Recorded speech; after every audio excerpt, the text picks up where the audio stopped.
Welcome back. Joining us now is Chelsea Waite, who works with Religious Life here at Brown. Welcome, Chelsea. Hi. How are you tonight? I'm great. Good. Chelsea, can you tell me a little bit about what you do with the Office of Chaplains here? Absolutely. I currently work in the Office of the Chaplains, but that's sort of the least of it. I'm also involved with their Multi-Faith Council, which is brings together people from different religious traditions on campus and faith groups on campus to support interfaith initiatives as well as support the individual groups. Great. And you're also working with a project that works on religious literacy. Is that correct? Yes. Can you tell me a little bit what that means and what you hope to achieve with that project? Sure. So religious literacy, if part of the point of the project is to define religious literacy in the first place, that's a very Brown concept, I guess, is to start a project and then define what the hell it is you're doing. But part of the point is that we're trying to discover what it is to be a religiously literate person. Part of that has to do with having sort of a base knowledge about a lot of different religious traditions and being able to understand what it means when somebody says to you, just on a base level, I'm Muslim. Okay, what does that mean you basically believe in? But beyond that, it's also sort of having an understanding of what it means to be religious, how one might come to, one might approach a conversation about religion, having sort of like that basic level of sort of a comfort with talking about religion as a subject. And that's a lot of what we're getting at in the class. And it's structured in a way that we're exploring 5 of the major religious traditions of our world and going through one of them every 2 weeks. There's one session with a chaplain and a chaplain who is a practitioner of the religion as well as a religious studies professor. And then the next week is a student discussion about the talk.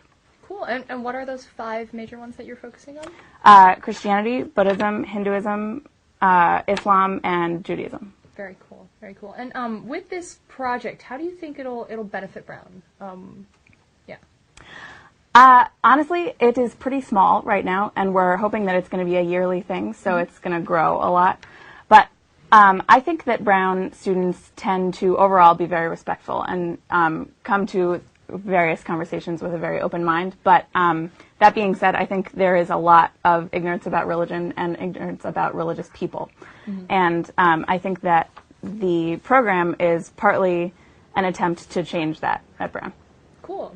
Cool. Have you ever, during your time at Brown, met anyone who actively attacks the value or legitimacy of religion? Yeah.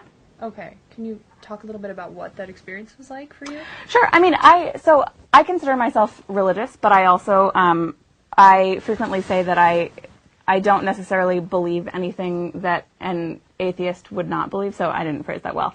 I have atheist friends who talk to me and think that I believe things that they would profess to be totally wrong, and that's not exactly true. I mean, I believe what science shows to me, and so the difference between us is actually not as large as a lot of people think.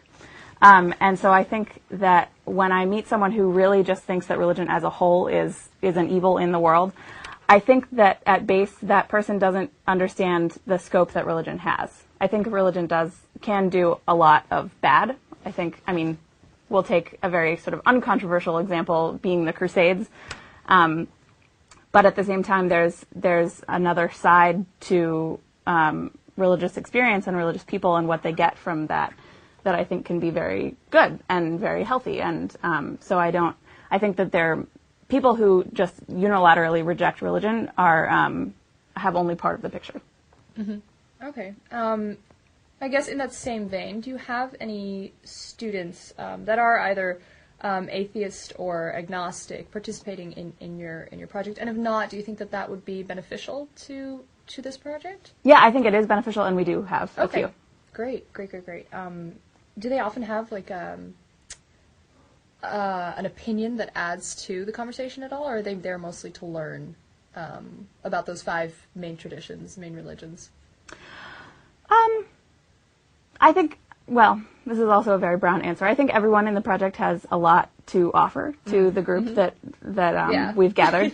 But yeah, I think it's great that we have atheists in the group and people who identify as non-religious. I personally believe that identity as a non-religious person is sort of part of the spectrum of religious identity. I'm not trying to say that if you're non-religious, you're actually religious. I'm just trying to say that, like, we all have a part of our identity that has to do with religion, and if that part of you is non-religious, then that's fine. And I think that, like, everyone should be in that conversation, no matter that identity. So kind of inner spirituality that everybody has to some extent.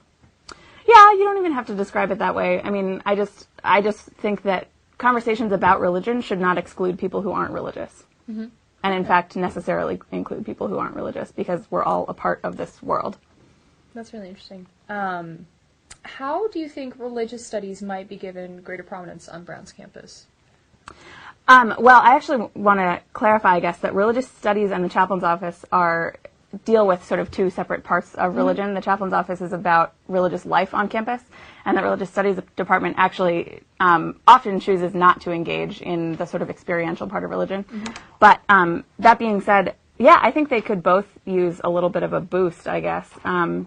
I think that religious studies classes tend to have a lot to offer in terms not only of studying various religions, but also of studying philosophies. And I took a religious studies class where I felt like we read all of those stereotypic authors that I thought I would read in college.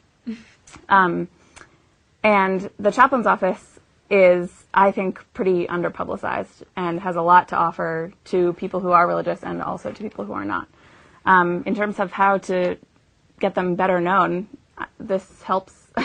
I think articles in the BDH help. I think generally a larger understanding that religion at Brown is not just for people who are religious at Brown. Okay, understood. Are you yourself a religious studies major? No, I'm a history major actually, but I was briefly seduced by religious studies. Cool. All right. Well, I think that's all for today. Thank you so much for coming by. It was really nice having you on the show. Thanks so much.